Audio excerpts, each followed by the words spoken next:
Hi hello guys, welcome back to Aadya colourful. ನಾನು Suma. Friends, ಇವತ್ತಿನ ವಿಡಿಯೋದಲ್ಲಿ ನಾನು ಒಂದು ಬಿರಿಯಾನಿ ರೆಸಿಪಿನ ನಿಮ್ಮ ಜೊತೆ ಶೇರ್ ಮಾಡ್ತಾ ಇದ್ದೀನಿ. ಹೇಗೆ ಬಿರಿಯಾನಿ, ಸೊ ಇದು ಬ್ಯಾಚುಲರ್ಸ್ ರೆಸಿಪಿ ಅಂತ ಕೂಡ ಹೇಳ್ಬೋದು. ಹೇಗೆ ಪಲಾವ್ ಹೇಗೆ ಮಾಡೋದು ಅಂತ ಇವತ್ತಿನ ವಿಡಿಯೋದಲ್ಲಿ ನೋಡೋಣ. ನೀವು ಇದನ್ನು ಒಂದ್ಸಲ ಇಷ್ಟು ರುಚಿಯಾದಂಥ ಮೊಟ್ಟೆ ಬಿರಿಯಾನಿನ ಒಂದ್ಸಲ ಟ್ರೈ ಮಾಡಿದ್ರೆ ಖಂಡಿತವಾಗ್ಲೂ ಮತ್ತೆ ಇದೇ ಥರ ಬಿರಿಯಾನಿನ ಮಾಡ್ಕೊಂಡು ತಿಂತೀರ, ಅಷ್ಟು ರುಚಿಯಾಗಿರುತ್ತೆ ಫ್ರೆಂಡ್ಸ್.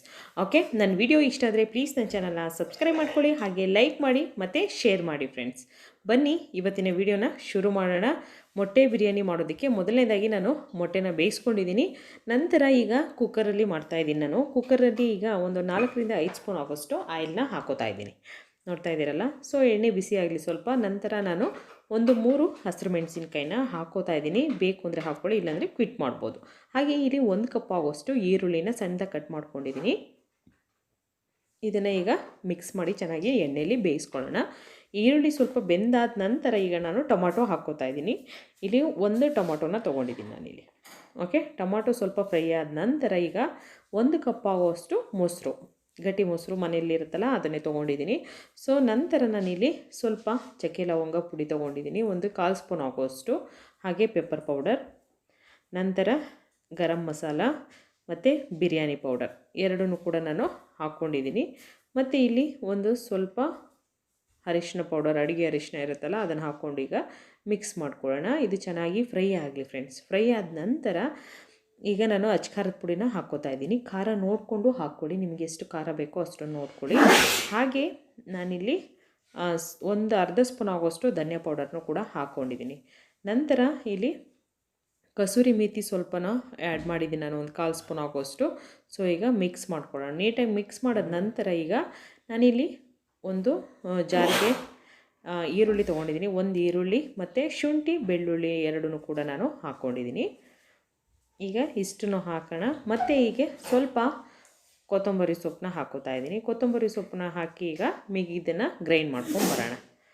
ಓಕೆ ನೋಡಿ, ಇವಾಗ ಇಷ್ಟು ಪೇಸ್ಟಾಗಿ ನಾನು ಮಾಡ್ಕೊಂಬಂದಿದ್ದೀನಿ. ನಂತರ ಈಗ ಎಣ್ಣೆ ಎಲ್ಲ ನೋಡಿ ಸೈಡಲ್ಲೆಲ್ಲ ಬಿಟ್ಕೋತಾ ಇದೆ. ಸೊ ಇವಾಗ ನಾವು ಮಸಾಲೆನ ಹಾಕ್ಕೊಳ್ಳೋಣ.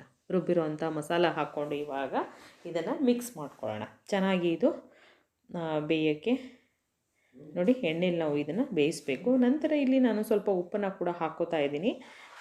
ನೋಡಿಕೊಂಡು ರುಚಿಗೆ ನೋಡಿಕೊಂಡು ನೀವು ಉಪ್ಪನ್ನು ಆ್ಯಡ್ ಮಾಡ್ಕೊಳ್ಳಿ. ನಂತರ ಈಗ ಇದು ಚೆನ್ನಾಗಿ ಫ್ರೈ ಆಗಲಿ. ಫ್ರೈ ಆದ ನಂತರ ನೋಡಿ ಈ ಥರ ಎಣ್ಣೆ ಬಿಟ್ಕೋತಾ ಇರಬೇಕು. ಆಗ ನಾವು ನೀರನ್ನು ಆ್ಯಡ್ ಮಾಡ್ಕೋಬೇಕು. 1 ಕಪ್ಪು ನಾವು ಅಕ್ಕಿ ತೊಗೊಂಡ್ರೆ 2 ಕಪ್ಪು ನೀರನ್ನು ಹಾಕ್ಕೊಳ್ಬೇಕು. ನೋಡಿ ಇವಾಗ ನಾನು ಮೊಟ್ಟೆ ಬೇಯಿಸಿರೋದನ್ನು ನೋಡಿ ಮುಂದೆ ಕಟ್ ಮಾಡಿ ಹೀಗೆ ಹಾಕ್ಕೋತಾ ಇದ್ದೀನಿ. ನಾನು ಇದನ್ನು ಎಣ್ಣೆಲಿ ಫ್ರೈ ಮಾಡಿಲ್ಲ. ಸೊ ಹೀಗೆ ಹಾಕಿ ಇವತ್ತು ಮಾಡ್ತಾಯಿದ್ದೀನಿ. ತುಂಬ ಚೆನ್ನಾಗಿರುತ್ತೆ ಹೀಗೆ ಮಾಡಿದ್ರು ಕೂಡ. ಸೊ ಈಗ ನೀರು ಹಾಕಿದ ನಂತರ ಕುದಿ ಬರ್ತಾ ಇರಬೇಕು. ಹೀಗೆ ಕುದಿ ಬಂದಾಗ ನಾವು ಅಕ್ಕಿನ ತೊಳೆದು ಹಾಕ್ಕೋತಾ ಇದ್ದೀನಿ. ನಾನು ನೆನೆ ಹಾಕಿಲ್ಲ. ಸೊ ಹಾಗೆ ಆವಾಗಲೇ ಡೈರೆಕ್ಟ್ ತೊಳೆದು ಹಾಗೆ ಹಾಕಿದ್ದೀನಿ. ಸೊ ಈಗ ಚೆನ್ನಾಗಿ ಕುದಿ ಬಂದು ಇನ್ನೊಂದು ಸಲ ಅಕ್ಕಿ ಹಾಕಿದ್ಮೇಲೆ ಕುದಿ ಬರಬೇಕು. ಆ ನಂತರ ನಾನು ಕೊತ್ತಂಬರಿ ಸೊಪ್ಪನ್ನ ಆ್ಯಡ್ ಮಾಡ್ಕೋತಾ ಇದ್ದೀನಿ. ನೋಡಿ, ಕೊತ್ತಂಬರಿ ಸೊಪ್ಪು ಹಾಕಿದ ನಂತರ ಈಗ ನಾನು ವಿಷಲ್ ಮಾಡಿಸ್ಕೋತೀನಿ 2. ಓಕೆ, 2 ವಿಷಲ್ ಆದ ನಂತರ ಈಗ ನಾನು ವಿಷಲ್ ಹೋಗಿದೆ. ಈಗ ನೋಡಿ, ವಾವ್, ಬ್ಯಾಚುಲರ್ಸ್ ಅಂತೂ ಇದು ಒಂದು ಒಳ್ಳೆ ರೆಸಿಪಿ ಅಂತ ಹೇಳ್ಬೋದು ಫ್ರೆಂಡ್ಸ್. ನೋಡ್ತಾ ಇದ್ದೀರಲ್ಲ ಎಷ್ಟು ಚೆನ್ನಾಗಿ ಬಂದಿದೆ ಅಂತ. ಹೆಗ್ ಪಲಾವ್, ಹೆಗ್ ಬಿರಿಯಾನಿ ರೆಡಿಯಾಗಿದೆ. ನೀವು ಕೂಡ ಮನೆಯಲ್ಲಿ ಟ್ರೈ ಮಾಡಿ ಹೇಗೆ ಬಂದು ಅಂತ ಕಾಮೆಂಟ್ ಸೆಕ್ಷನಲ್ಲಿ ತಿಳಿಸಿ ಫ್ರೆಂಡ್ಸ್. ವಿಡಿಯೋ ಇಷ್ಟ ಆದರೆ ಪ್ಲೀಸ್ ನನ್ನ ಚಾನಲ್ನ ಸಬ್ಸ್ಕ್ರೈಬ್ ಮಾಡ್ಕೊಳ್ಳಿ. ಓಕೆ, ಬಾಯ್.